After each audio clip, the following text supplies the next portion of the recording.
In the immortal words of Jonathan Fink, let's rock and roll. And rock and roll is going to be the beginning of our stream tonight. Welcome, audience. Hello, team. Welcome to ATP Geopolitics co-stream between myself, Jonathan M.S. Pierce of ATP Geopolitics, and Jonathan Fink of Silicon Curtain. Jonathan, welcome. Great to see you, Jonathan. Yes, I am still alive. Sadly, I believe that Ozzy Osbourne is not. So, playing his last concert only a week or two ago, he is sadly passed away. Wasn't it? His very final concert is something extraordinarily, symbolic in that, and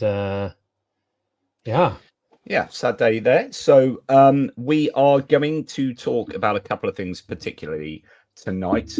Most importantly, is what's going on in Ukraine, politically speaking. We're seeing something that hasn't happened for the length of this war, and that is some public demonstrations against Zelensky's government. I don't know if you want to explain what's going on, or do you want to leave that to me?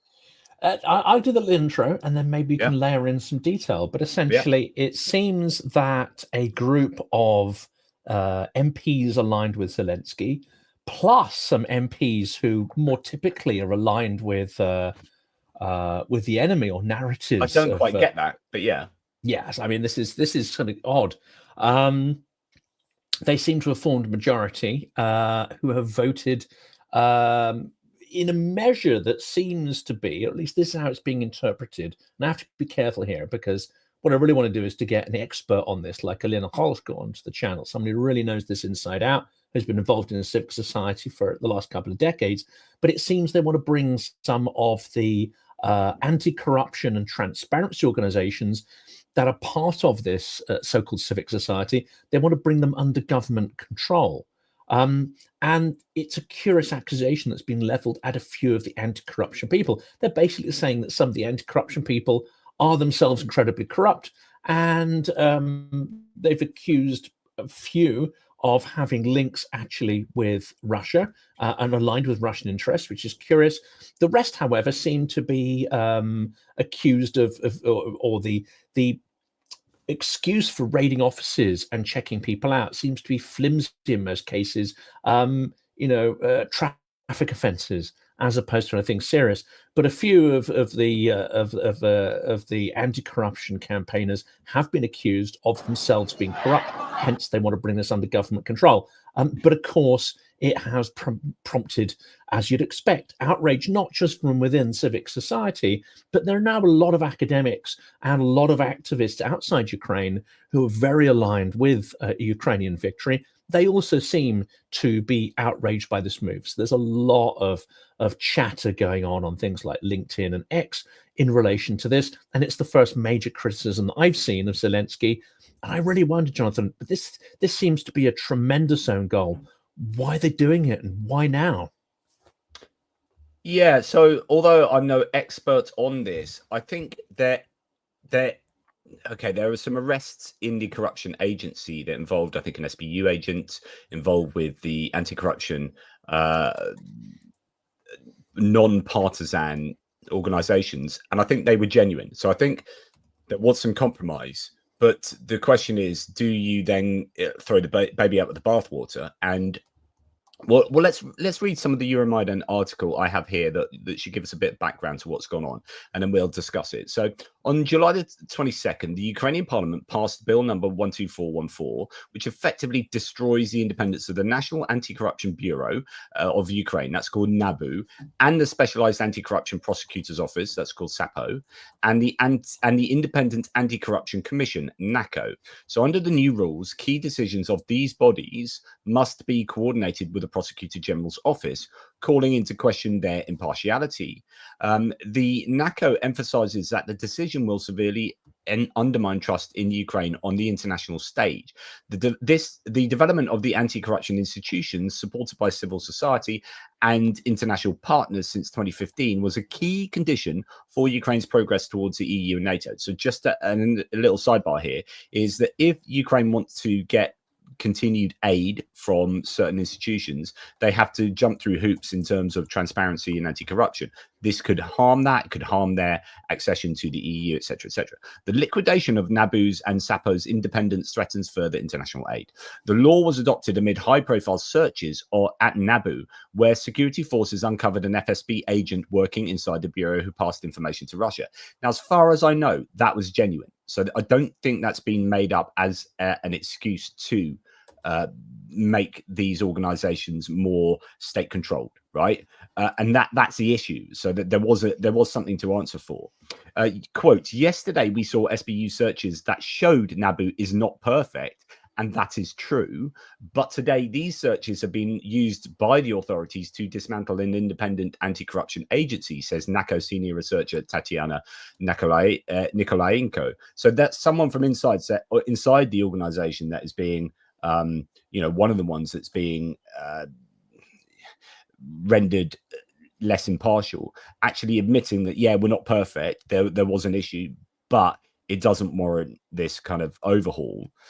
Now the Prosecutor General becomes a de facto head of SAPO prosecutors, gains full access to NABU cases, has the right to transfer them to other bodies, decides jurisdiction disputes, and signs indictments against high-ranking officials. And this destroys the possibility of conducting impartial investigations according to the law. Meanwhile, the Anti-Corruption Action Center stresses that President Zelensky's signature under the law will return the country at the times of former pro-Russian to the times of pro-Russian President Viktor Yanukovych. So basically, this doesn't come into force until Zelensky signs it. Now, there are some rumors that he has already signed it, and that would be highly controversial, because I think this would be a serious international own goal, because it gives ammunition to those who would like to use it against Ukraine to call them dictatorial or authoritarian or whatnot. I mean, it opens up a huge number of narratives. You only have to listen to Tucker Carlson for 5 seconds, which is more than enough of listening to him to know that this is going to be jumped on. Indeed, I'm already seeing that happen in Twitter and other spheres. People who are even masquerading as being pro-Ukraine and like, I supported Ukraine and no, I'm not going to. Well, obviously these are bots and trolls. Because in no way does this story undermine the narrative that Ukraine is a country that aspires towards democracy and its citizens do, and in no way deserves to be invaded. So I think straight away we have to say, look, this in no way should undermine the argument that Ukraine needs to be defended and needs to defend itself against invasion. It doesn't justify Russia's invasion, not for 5 seconds, honestly. But it's not great, especially if it sort of tarnishes Ukraine in terms of its EU accession process. Now, I happen to know someone from NATO, and that kind of gives me an idea of the first person I'll have on the channel, which is Elena Tregub, who's someone who's worked with transparency and trying to bring transparency specifically to military procurement processes for many years. But it's a concern, but it's a big question mark.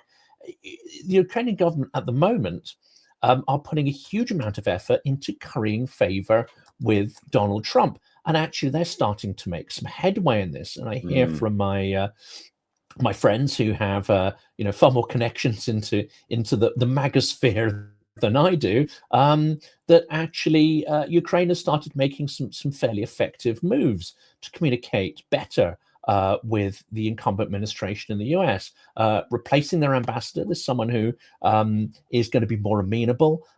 They've very subtly started sort of flattering Trump by saying, well, Biden couldn't bring peace, and you probably can because you're not Biden. So they're not necessarily insulting Biden, but they are certainly spinning narratives that Trump would find amenable. And I think in the current circumstances, there's nothing wrong with that. The Democrats aren't in charge.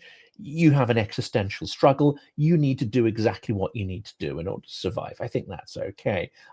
So you've got that sort of improving comms on the one hand, and then you've got this move, which hands such a gift to your detractors and to Russia. Of course, Russia coming out and saying that Ukraine is corrupt is the pot calling the kettle black. And it's worth putting it into context. Ukraine, in Transparency International's ratings 2024, gets a rating of 35, down 1 point year on year. So it's going in the wrong direction, but very, very slowly.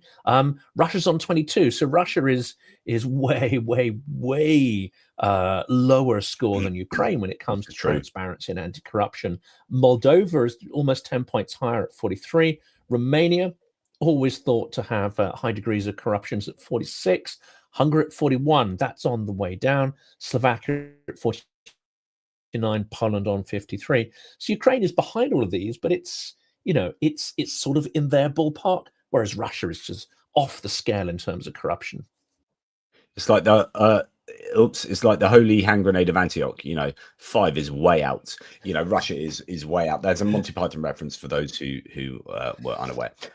Yes, so it is dangerous time here for Zelensky, because I think a lot hangs in a balance, as you were saying. The need to keep the US on side. They don't need ammunition. The Trump administration does not need ammunition to hate on Ukraine, and this, I think, provides that. And so I think Zelensky would be unwise to sign it. But if he's already signed it, as some are claiming, then that could be incredibly problematic. But I guess we'll have to wait and see.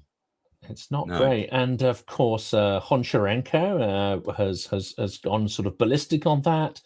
Internationally, he does have a profile as being someone with a strong voice for Ukraine internally. And anyone who's just sort of spitting their coffee out while I say this, internally, he has more of a reputation of being aligned. He was part of Yanukovych's part of the region, so they'll say that someone who comes from that environment calling others corrupt is a degree of hypocrisy there. But I have no comment on that, because I don't know any specific details one way or the other. But certainly it seems to have incensed independent MPs, and I think sort of rightly so. Why this is happening now? I mean, this really requires some justification. Why choose this moment to do something like this? Yeah, it does make you wonder, because what do they win out of doing this? Like, and this is where we get into the realms of complete speculation, but did these anti-corruption groups have anything on people in the Zelensky administration? That's the only rationale I can really think, because while it's, I guess, better from a power point of view to have oversight over those entities that are investigating everyone, including yourself, while you would like to control that if you want, interested in remaining in power and being in control, all other reasons act against this being a good decision. And so all I can think is that they had something on some important Zelensky administration officials, but I don't know. That seems a bit, I don't know. It's a curious one as well. I mean, Ukraine has shown the ability to prosecute very senior individuals recently.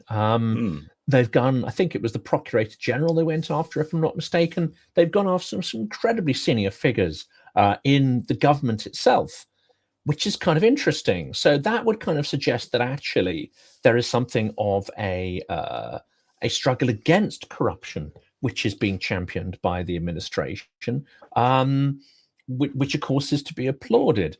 But this would go counter to it. So it's quite a confusing picture, actually. Yeah, and it was also quite a good vote. Not advantage. This is my MS brain. What is it where you have an advantage? Majority. It was a pretty good majority that they got in the Verkhovna Rada, as far as I remember. I'm just going to have to find the data for that, but that suggests that, I mean, this doesn't seem to have come from, but it could have come from Zelensky getting his politicians to put this in place, or his office. But it seems to have fairly popular support in in areas of the government. So that again makes you wonder what's going on here. Like it's not something that seems to be singularly coming from presidential office, and there's a No, party whips are out, and I don't know, but I don't know enough it about seems to that. have far broader support, exactly, which is curious. Now, unless of course he's able to whip his MPs up to the point where I mean, maybe there's relatively little. I've also been reading some of the statements by one of these people who are being apparently harassed. I need to look his name up because I can't recall his name, but the way he's talking gives me pause for thought as well, because it seems to be an extraordinary amount of hyperbole. Claiming that Ukraine is fast diving into being no better than it was under Yanukovych, exceedingly sort of, corrupt, etc., on the point of dictatorship. That would seem to me to be entirely hyperbolic, which starts to make me suspicious. Maybe one of these anti-corruption guys really has done something, that he needs to cover up, because that sort of that bluff and bluster is a known strategy for trying to create a bit of smoke to cover your own trail. Well, as you can read here, Ukraine's parliament passes a bill destroying independence of key anti-corruption bodies, but the bill was passed with the support of 263 lawmakers to 13. That's a massive majority. I mean, that is a stonking majority. It's huge. And 13 abstained, but still, I mean, that is a huge majority. So I wonder what's going on. It seems to be and probably a little bit more complex. These aren't all government MPs, because the government doesn't entirely dominate the chamber. So I think I'm going to get Elena Halsker, if she's willing to come on to talk about this, because I think she's a fantastic impartial voice who'll be able to talk about the nuances of this, and we'll be able to get hopefully Elena Tregub, who can talk about it from the perspective of someone who is actually inside one of these transparency organizations, which is coming under the spotlight. I think it'll be important to get their perspective on it. Yeah, so here is a quote from the only serving member of Zelensky's party that voted against it. So Anastasia Radina, head of the Anti-Corruption Parliamentary Committee, was reportedly the only lawmaker from the ruling Servant People parliamentary group to publicly speak out against the legislation ahead of the vote. I ask you, colleagues, not to deceive yourselves and the people that you are voting for some mild strengthening of the Prosecutor General and not for the dismantling of NABU and SAPU, she said. After the amendments that the committee added to this bill today, contrary to the rules, the Anti-Corruption Prosecutor's Office becomes a fiction for budget funds. So obviously there are people that think it's just a little mild bit of changing it around, and she's saying no, that's not the case. So it's definitely something to watch out for going forward. Yeah, absolutely. And we'll try to add more details for the audience from people who are inside the country and operating inside these organizations. But certainly it's a misstep. Even if there are some internal justifications for doing it, it's a horrible misstep in terms of international perception. And as you say, it gives and needlessly it gives ammunition to the many detractors of Ukraine and propagandistic voices that would love to tear it down and see Ukraine defeated. So, real own goal, I suspect here. Yeah, more to follow on that. I don't know. There's too much to add to that, so I guess we can move on to the next topic if that's okay with you. Let's move on. Yeah, because there's as usual. There's a ridiculous amount of crap happening. So just to let my audience know, I have done an extensive geopolitics video. It's about an hour and 20 minutes. It's a long one, but it needs to be. And I think it's a pretty decent one. It joins quite a few dots. The reason why it's not been released, I did it much earlier today, but it's been copyright infringement claimed because there's I don't know if you've seen the Mehdi Hassan Jubilee Surrounded video. Yes, so he's surrounded by 20 people, And this is what they do. This Jubilee channel does this, where they get someone who's like left wing, right wing, this kind of view, that kind of view, whatever the view is, and they put them surrounded by 20 people who are completely opposite to them in their thinking, and then get them to have to answer questions in quick succession from these people that come and sit down in the middle. They have a timer on, and it's a bit like speed chess or whatever, and then they have to be with it enough to answer all of these attacks from people who are antithetical to them.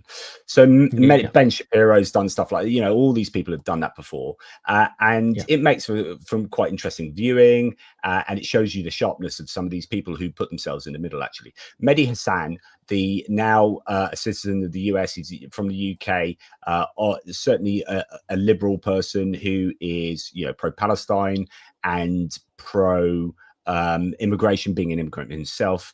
So he was against 20 far right people. They weren't just far right. They were like, some of them were like overt fascists, right? And it was an incredible video.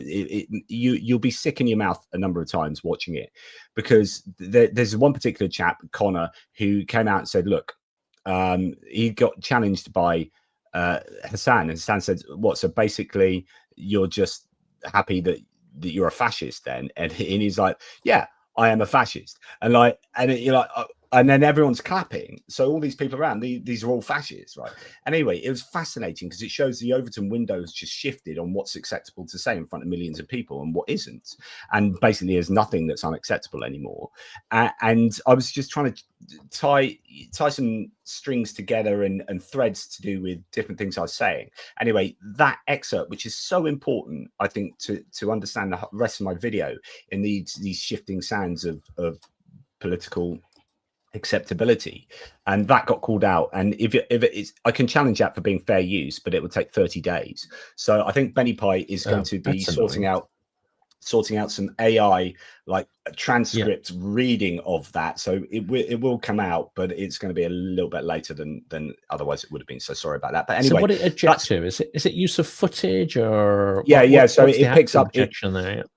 So what YouTube does is it uses what's it called, copyright ID, and it basically looks for sound. Essentially, it was when people are uploading music to YouTube initially, and it picks up the audio and says, right, that's copyrighted, you can't use that, and then it brings up a claim, and then you have to go through a process to like if it's fair use. So for example, this is just a bit from a half-an-hour program. Complete pain, that is.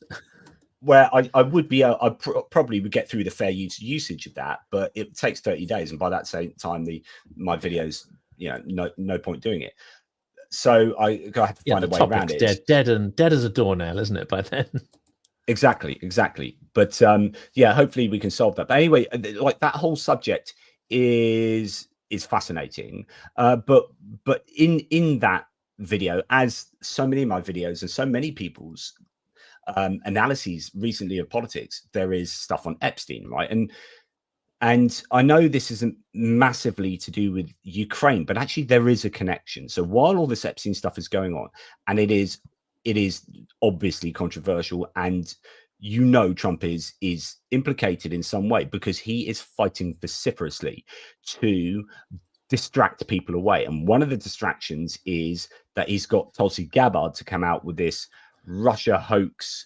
Let's try and arrest Obama because he did some kind of report on and there's talk about like the election being hacked. It's not about the election being hacked. The 26th election is about interference. And the report that was done was actually forwarded by Senator Marco Rubio at the time. He's now the Secretary of State, and it was seen as a non-political report, and it was really well done, and everyone accepted that. Now they're trying to get Obama implicated for, like, I don't know, doing this Russia report, and of course it's a massive distraction from the Epstein thing, and so it's all going off. And it's probably not going to go anywhere because it's based on absolutely nothing. I mean, when the election results were challenged and Trump launched numerous court cases, not a single one of them was shown to have any merit.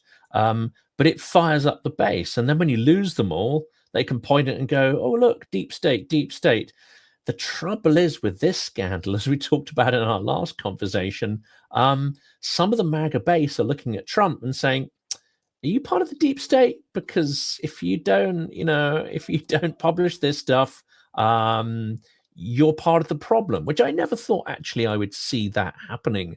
An issue that essentially breaks the sort of cult conditioning or cult alignment between his followers and Trump. But this seems to be a break issue. And that's clearly why he's in something of a panic, What do you know as well about the they've called early recess, I think, to try and prevent I mean, it's entirely Giselle Maxwell. Ghislaine Maxwell. Ghislaine Maxwell. Yeah. So there are two things here. So one is that it looks like Mike Johnson is trying to close down Congress so they don't have to vote. The worry that Trump has is that they're going to vote. They're going to force a vote on releasing the Epstein files, and he doesn't want that. And so they literally, I mean, this shows you that he is in the files and he's worried. First of all, he's got 1,000 FBI agents trawling through the files to highlight every those 1,000 FBI agents should be doing work on other stuff. There's an opportunity cost of getting 1,000 agents to trawl through these files and highlight every time Trump is mentioned, so that he knows what's going on. Then they are going to call an early recess. So that's 5-6 weeks of nothing happening on this. So he's controlling whether he's being all the checks and balances against him. And then he's now through a guy, what's his name? Todd Blanche, he used to be his own personal lawyer, right? So his own personal lawyer is now going to be, I believe, interviewing Ghislaine Maxwell that they can sort this out. Now, the cynics amongst us are saying, so she's going to do a tell-all thing, but she's not, because it's going to be an exoneration of Trump. So there will be some agreement where she says something that does not implicate and in fact exonerates Trump, and she gets a pardon. Honestly, it's something like that is going to happen, and that should tell you that he's as guilty as you like. I mean, now we're starting to hear stuff like he organized a party. I mean, this is all fact, right?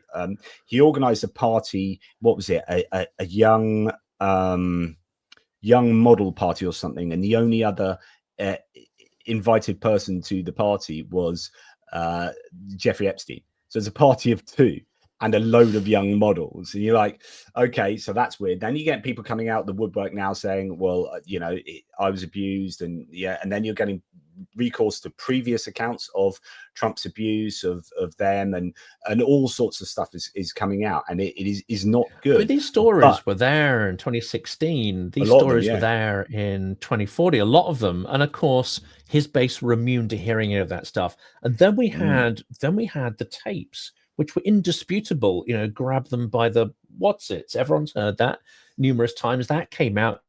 He was elected anyway. So the bit I don't understand is a lot of this was kind of known. A lot of this was already alleged at the time, and it seems not to have cut through to his base. There is something about the Epstein deep state connection here that has fractured, I would say, the hypnotism he's been able to exert over his MAGA core.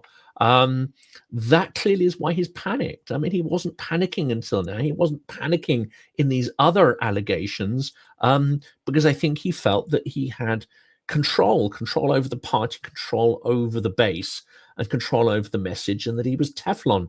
His panic, and I think he is in tune with his supporters. I mean, this is one of the reasons why he won the election. He does find the right words to appeal to the people who voted for him, and we can't deny that. I mean, and it's worth studying that, because if you want to beat him, you have to understand how he achieved that and not just denigrate the people who voted for him.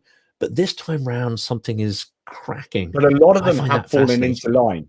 A lot of them have fallen into line, though. And so I think a few days ago, I was like, right, there is a proper set of cracks going on here. And actually, Marjorie Taylor Greene is still bringing out sort of cryptic things that are quite against Trump. But I think some of them are falling back into line because they are realizing, well, if we keep going down this route, then that's the end of Trump. But then there are still, the question is, how many are still beholden to conspiracy theory thoughts? Not that I think this is a conspiracy theory thinking, but that's where it was born from. So you kind of QAnon people are almost more beholden to QAnon than they are to Trump type thing. Some of them, and those are the people that are going to lose. Some analysts are saying actually what Trump is losing here are the low propensity, low information voters who ended up voting for him. And this is quite an important point. So while we can talk about these hardcore MAGA types that would, he could shoot someone on Fifth Avenue and still vote for them type thing. Yeah, some of those might peel away, but actually more importantly, it's your independents and or your low propensity Republican voters who wouldn't usually vote, but came out in big support for Trump in the last election, now getting pissed off with this kind of stuff to do with not only Epstein, but also, other things that aren't going so well. So he is going to lose, I think, quite a lot. I mean, he's already at historically low approval ratings for this point in his presidency, but it's stuff like, as you were saying, there's stuff that was already out there that is coming back out. Take, for example, this deposition he made in the E. Jean Carroll case, right? This is really uncomfortable viewing that, and he doesn't come out. It doesn't come out well from that deposition. That's on file. Everyone should have already seen that. People have short memories. People either haven't watched Fox News because they won't show that, or they kind of forget about it. That's coming out again. All sorts of stuff that actually paints Trump in a very negative light. So interesting times for Trump. It is, isn't it? And he may also be panicking because perhaps even though he is getting on in years, he may have some recollection of what is actually in the Epstein papers. And, whereas he might understand there's a certain threshold of tolerance, his core, his voters, and even his political sort of, I would call them allies, maybe that's the wrong term, political enablers, they may all have a threshold where they don't really care. There could well be some stuff that actually is far worse than that. And which would cause some of them to break with him if these things were shown to be true.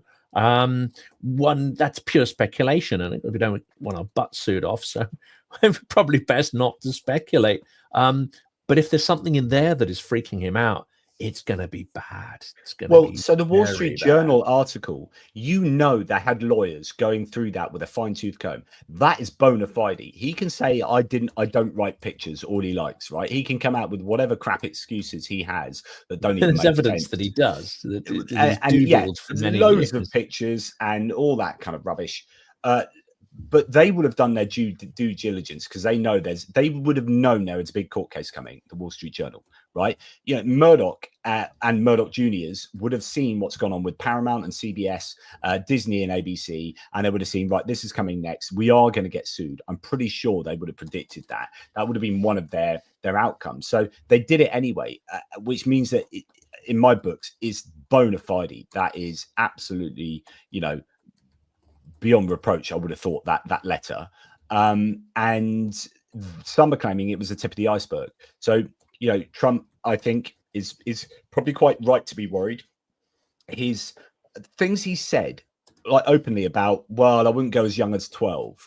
It's like, oh really? Oh, so 14's all right then, and like stuff that he's come out and said, like dating his daughter, for instance. Yeah, have you seen all the interviews with his daughter then in talking about like stuff to do with, honestly, it's the one, I forget what the show was. He was sitting on a sofa with his daughter. It is probably the most cringeworthy interview I've ever seen in my life, and it is Trump like sleazing over his daughter, and it makes you feel physically sick. And that's the sort of guy we're dealing with. Jeffrey Epstein said of Trump, he said he has no moral compass. And Epstein is saying that of Trump, like they only fell out not over anything to do with this. They fell out over a real estate deal in Florida, by all accounts. That's why they went their own separate ways. It wasn't anything to do with, Trump knew about all this. Well, they fell out, and then Epstein's legal troubles began. So the implication there is that Trump doesn't just sort of, snitch on him, and it doesn't just sort of, cheat on him. He then makes sure that he's not the losing party by potentially alerting law enforcement to stuff that kickstarted Epstein's troubles.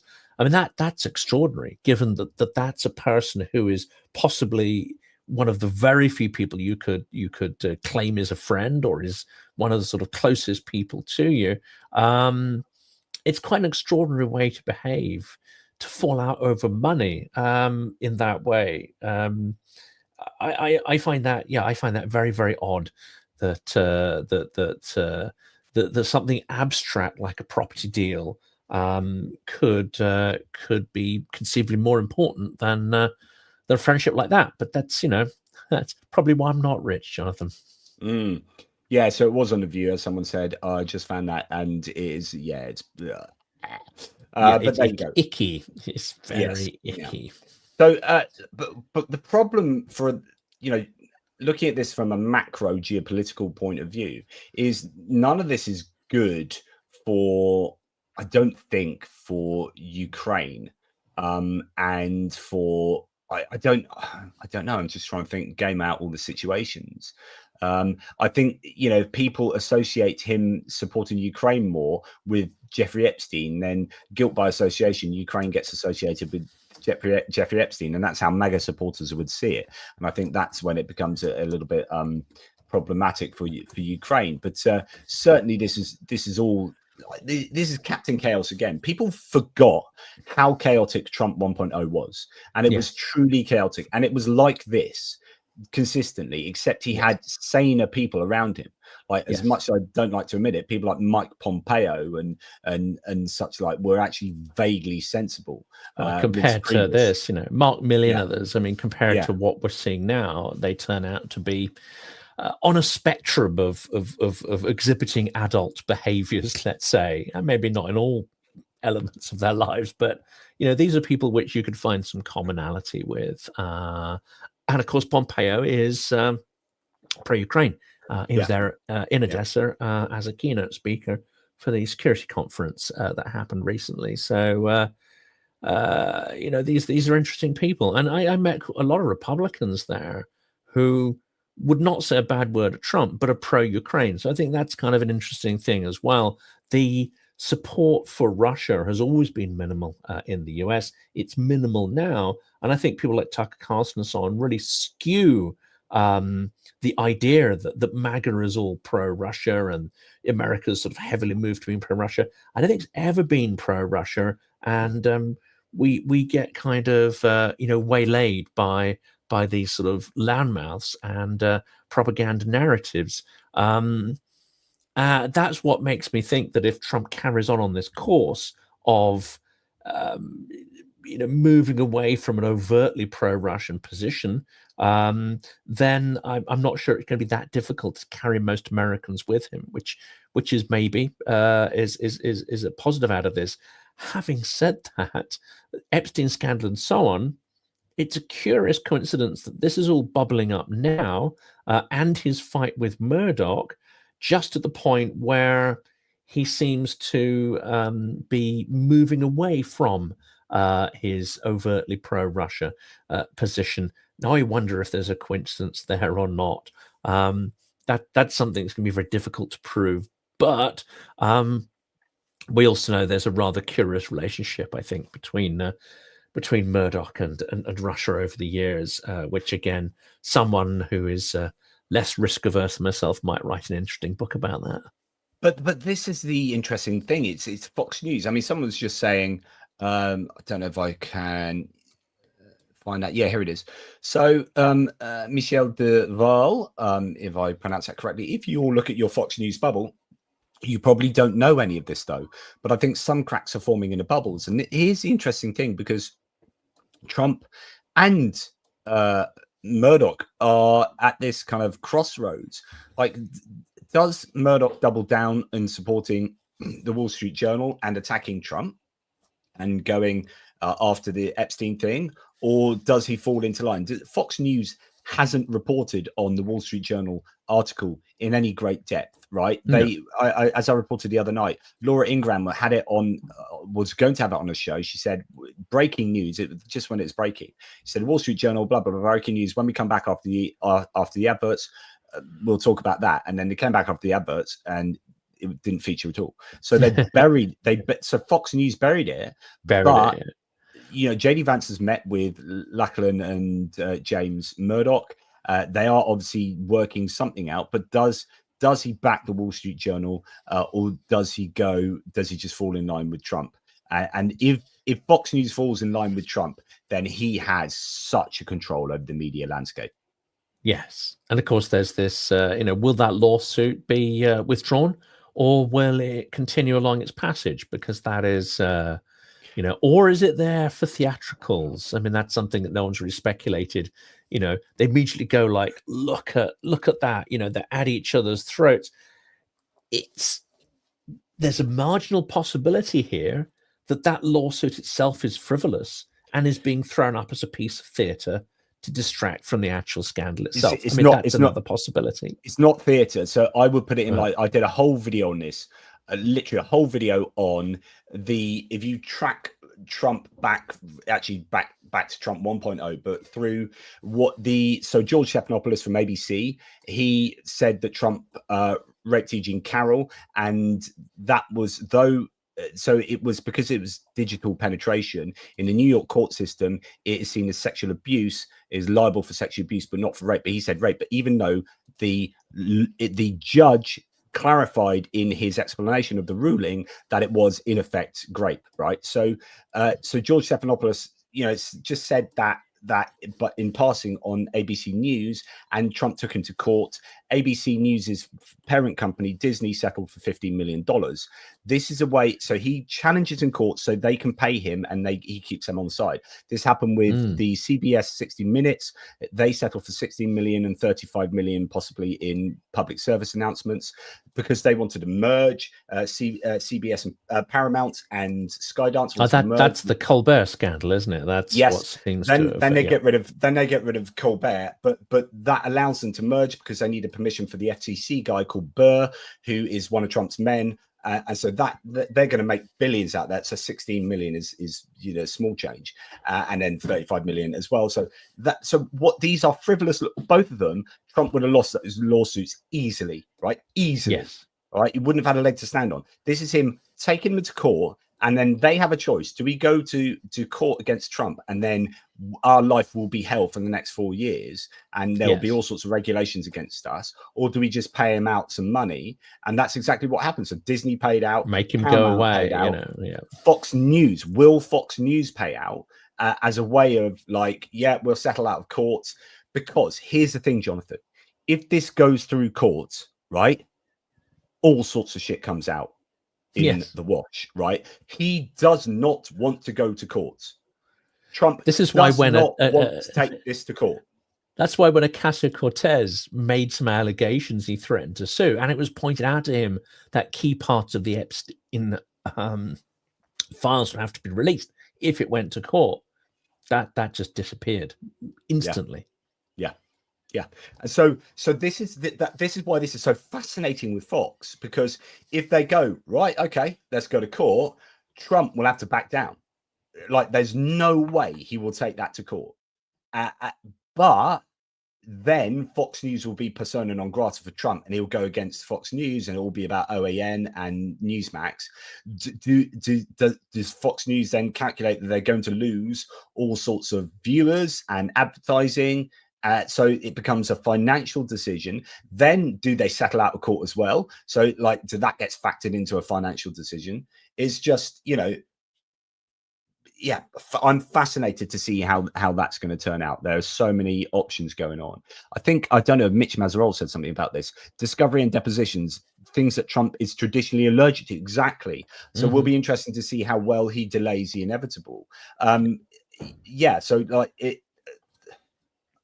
Then there's the curious allegation on some of the leftist podcasts, let's say, that J.D. Vance, just before all this blew up, went to see Mr. Murdoch, which is rather a curious coincidence as well. Well, he saw them after. I wasn't aware he saw them before. He went to visit James and Lachlan Murdoch to talk about this, and I presume do some deal or work out what the roadmap is. But maybe he did. I mean, what was interesting is you started seeing some really highly polished video footage of JD Vance come out that looked very much like, oh, look at me, I'm in the zone, check me out.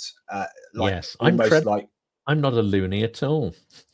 prepping to replace Trump. And the problem is, for something like Ukraine, this is where it all links back. This is why this is also important. Obviously, Yes. what happens in the US is important for Ukraine, no matter what it is. But if you lose Trump and replace him with JD Vance, Ukraine loses. This is it. Because I made the point in one of those videos, and this was with someone who kind of knows this. I think it was with Joe Lindsley. I said, well, if we're taking the view that Trump isn't necessarily a Russian agent, he's just worked to the benefit of Russia, then he has at various points been transactionally opposed to Ukraine and transactionally aligned with Russia. And perhaps that calculus is changing. It seems to me that Vance is somebody who is ideologically opposed to Ukraine, and that's a problem. Yeah, 100%. Totally in agreement. Interesting. So just going back to our previous subject, those crowds don't seem to have dissipated. They're calling Yermak out. Yermak is an interesting person. He's head of the presidential office there, and is Zelensky's right-hand man. Some say that he's the most important person in Ukraine, that he really pulls the shots, calls the shots. Yes, so, it's also been claimed he is one of the, that he's something of a gatekeeper, something of a blocker, that he's intensely disliked in Washington. That has been touted for some time, that he's not an easy person to get on with. There may be a degree of hubris and arrogance there.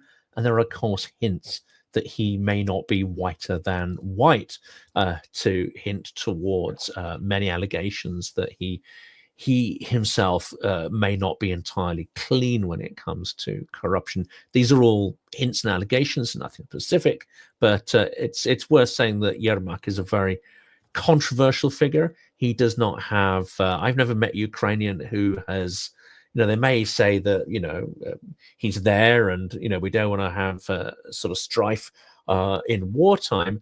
But whereas I've met many Ukrainians who've said, look, I didn't vote for Zelensky, but I've been impressed by things that he's done, and he's been, a good figurehead for us. And when they talk about Zaluzhny, you have some people who are cynical, but most are extremely attached and say, he's an extraordinary man. And you have a degree of extremely strong sentiment when they talk about him. It's not just cold politics. I've never heard a single Ukrainian speak in affectionate terms about Yermak. I've never heard anyone say anything really complimentary about him. I mean, that's context that is worth knowing. Just a random bit of news to the war. A military plane has crashed in Volyn. A Ukrainian military plane pilot ejected. I hope it's not another F-16. That'll be a real shame for the Ukrainians. But anyway, so things are pretty interesting all over the shop at the moment. Stephen Bendal, with respect to what we were saying earlier, Trump will wiggle off the hook this time too. I don't doubt it, actually. I mean, it will hurt him, but I don't think it will stop him doing anything he's going to do anyway for the next year until the November midterm elections. And I think he could get a tonking in the midterm elections, but the amount of damage that he can do before then, when he has, like, the big beautiful bill that just passed, he got that through, and that was insanely unpopular in terms of a lot of things that were included in it, and unpopular from some Republicans' viewpoints as well. Lisa Murkowski, the senator that actually was the one that got it over the edge in the Senate, has just come out and says, I think I was duped, or words to that effect. If he can pass a big beautiful bill, he can pass pretty much anything he wants, I think, in the next year or so, and the Democrats are going to be unable to do anything about it. So maybe they decided Trump is toast and are focusing on Vance now, says Deval here.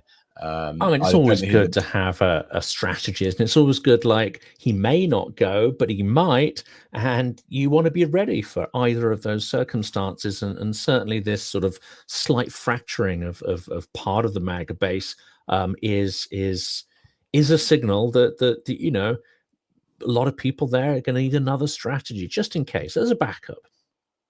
That there are going to be dark, smoky rooms somewhere in Washington where people are meeting and discussing, like, they're wargaming this, or every single option and every single route is being thought about. And I'm sure the GOP has it all thought through. But yeah, it's going to be eat the popcorn. But there are. Yeah, it's one of these situations where there are no great outcomes because, like we said, if Trump goes, which is absolutely brilliant as far as I'm concerned, prima facie, that's absolutely brilliant. But then you get Vance and you're like, oh dear, that's worse. It's not for Ukraine. I mean, remember the ammunition famine when we thought getting rid of the Speaker of the House was going to be great, but actually it was far, far worse. And I don't think that was war gamed properly by the Democrats, or they just didn't care, which perhaps shows how little really they care one way or the other about Ukraine. Maybe it's just a more of a box ticking exercise. Well, we give these things because that's what you do, blah blah blah. But our internal political issues come before everything else. Our partisan issues come before everything else. And the Democrats, to an extent, really threw Ukraine under the bus when they went at the Speaker of the House, and that was a fairly predictable scenario. That actually you would through your actions, you would create a situation where you would have someone who is less inclined to pass legislation bipartisanly and funding for Ukraine. I mean, this could be one of those instances. We know Trump, and people have been spending huge efforts to try and educate him about what's happening in Ukraine, and it finally seems to have at least starting to break through a little bit. It would be a disaster now for someone ideologically opposed to Ukraine to be put in that position. And certain people of a conspiratorial mindset would say, well, maybe that is one of the reasons why these things are coming up now. It's not to say that the Epstein thing isn't a real scandal, but timing is always important with these things. And we have to question the timing of it. I mean, this is the ideal situation for Russian information operations to go into overdrive. This really is. Whatever the truth behind it, this is a gold mine for Russian propagandists and their digital campaigns. Let's not forget that. Speaking of timing, we're wrapping up, aren't we? This is a short and sweet. No. I was going to say, do you know what? Well, yeah, we are very, very soon, about 5 minutes, if that's okay with you. Do you know what the key to? Do you know what the key to comedy is? Timing. Oh. That's my comedy timing joke. Comedy joke, brilliant, love it.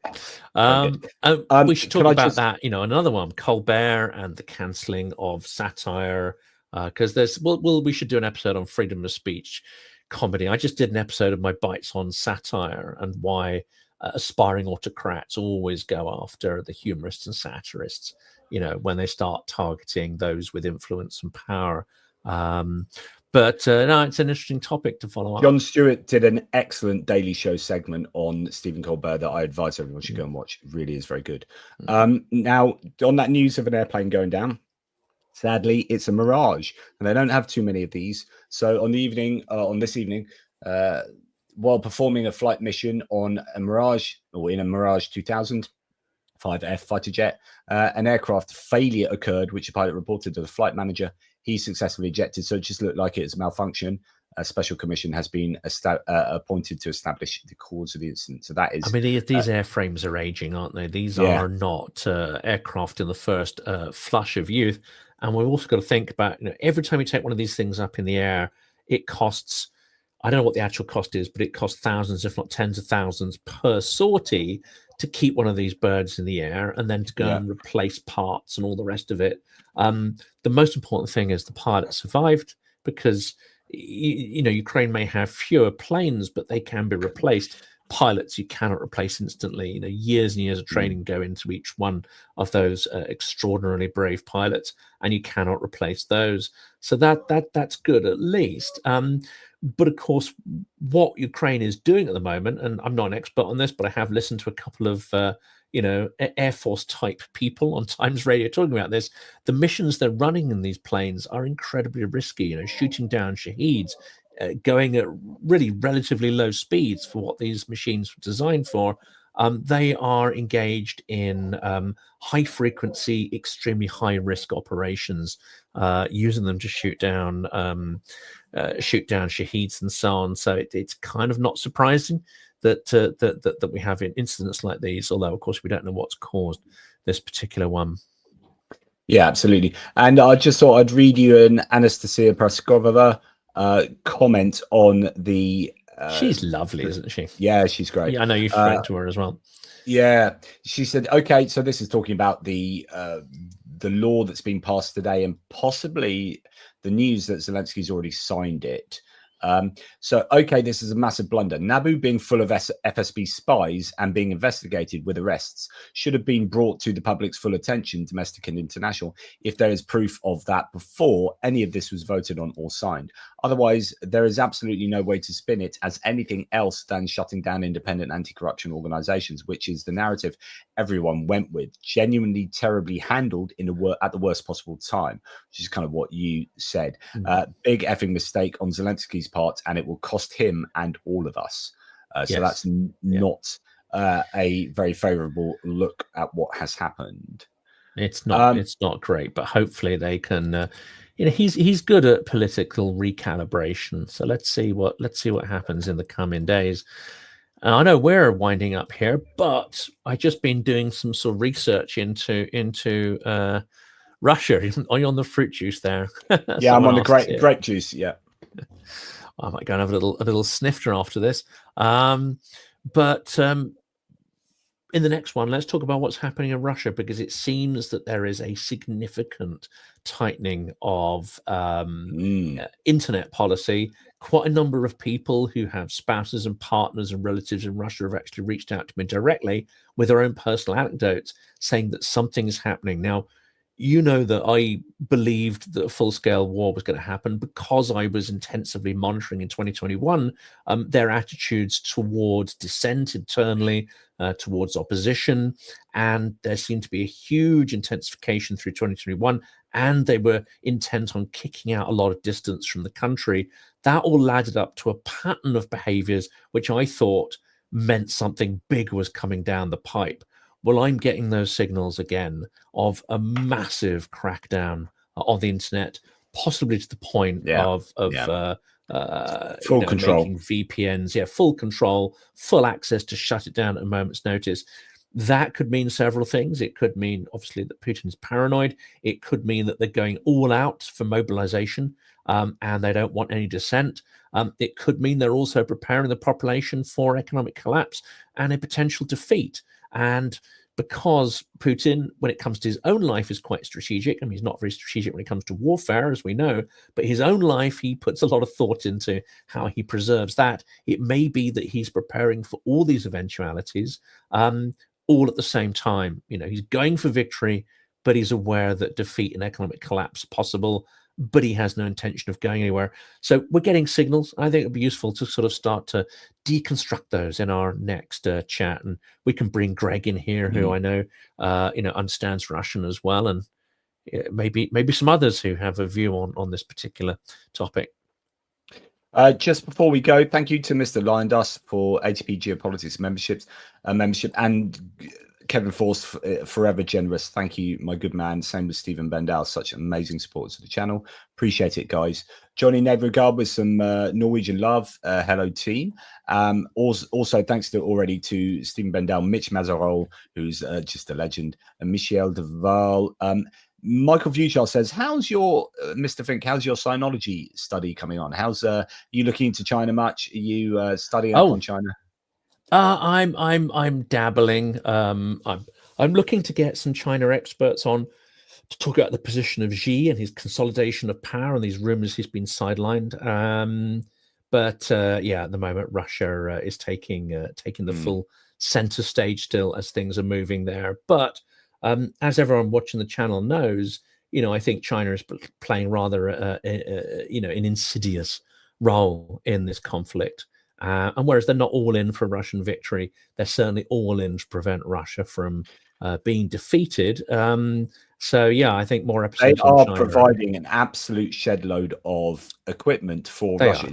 It's just a fact. However you want to interpret that, China are massively supporting the manufacture of things like Shahed drones, etc. They're not all in to save the Russian economy, but they are all in to help Russia ensure that it doesn't catastrophically lose the war. Yeah. Just before we go, so a couple from Putin Puppet here. Thank you, Putin Puppet. Connecting some dots. Trump, Krasnov, Russia, 1987, Russian financial aid for Trump. Epstein, a circuit starts in about 1992, girls from Eastern Europe under 12 years, and hidden payments from Russia to Epstein.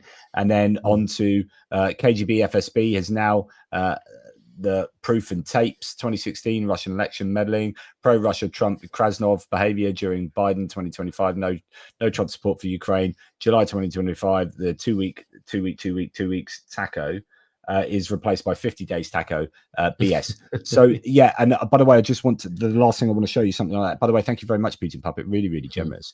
But I wonder, yeah, like there are connections of Epstein to Russia. We talked about that in the last live stream we did.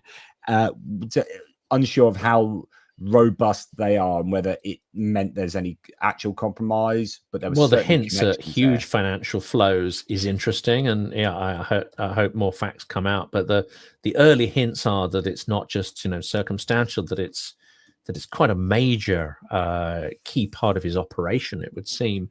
But then Russia involved in illegal funds transfers is maybe not unusual. I mean, Russia, if people aren't aware, is a criminal state, is a hybrid between the mafia and the intelligence services. So the idea that they're involved in all sorts of criminality should not come as a surprise to anyone. And everything that's criminal can be used by the intelligence services. Everything the intelligence services needs can be delivered through the involvement of criminality. None of this is a surprise.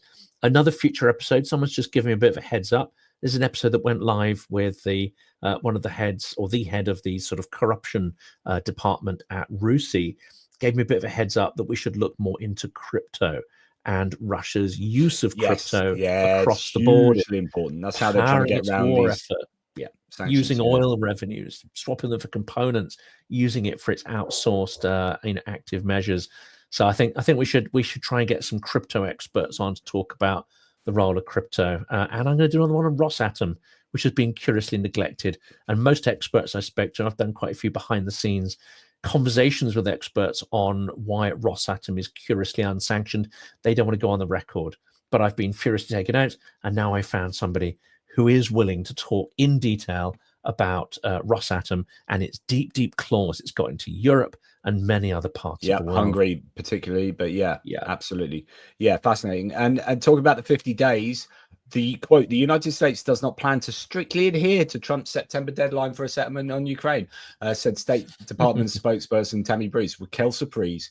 According to her, the adjustment of the deadlines will be judged as the negotiations progress. In other words, 50 days could be 40 days, or it could be 150 days, and never. 2 weeks, 2 weeks, 2 week. Yeah, freaking typical. Oh, yeah, absolutely typical, unfortunately. Well, a lot of stuff that positive note. On that bombshell. We'll catch up on the next one, which maybe towards the end of the week we can get let's get Mr. Greg Terry back on. He's always always good value for money. And please remember, certainly from my point of view, we are running a campaign. I'm going to be getting some people from, I'm going to get Dimko, Dimko from Jigaspur, and Bogdan, who is working for Drone Lab. And we are going to talk drones and do some fundraising. So please come and join us. I think that is on Thursday. So keep your eyes peeled for that live stream. But in the meantime, thanks, Jonathan. Really appreciate that. I'm going to finish drinking my wine. I've seen my partner's just got back from her end of term shindig. Not really a shindig if you're getting back this early, but so I better go and say hello to her. You go and do that and enjoy some of the grape stuff. Yeah, it is soothing my very sore throat, so that's marvelous. A pleasure as always, Mr. Pierce. Never a chore. You take care, and thank you so much to the mods and team. Appreciate it. Slava Ukraini. Haram Slava.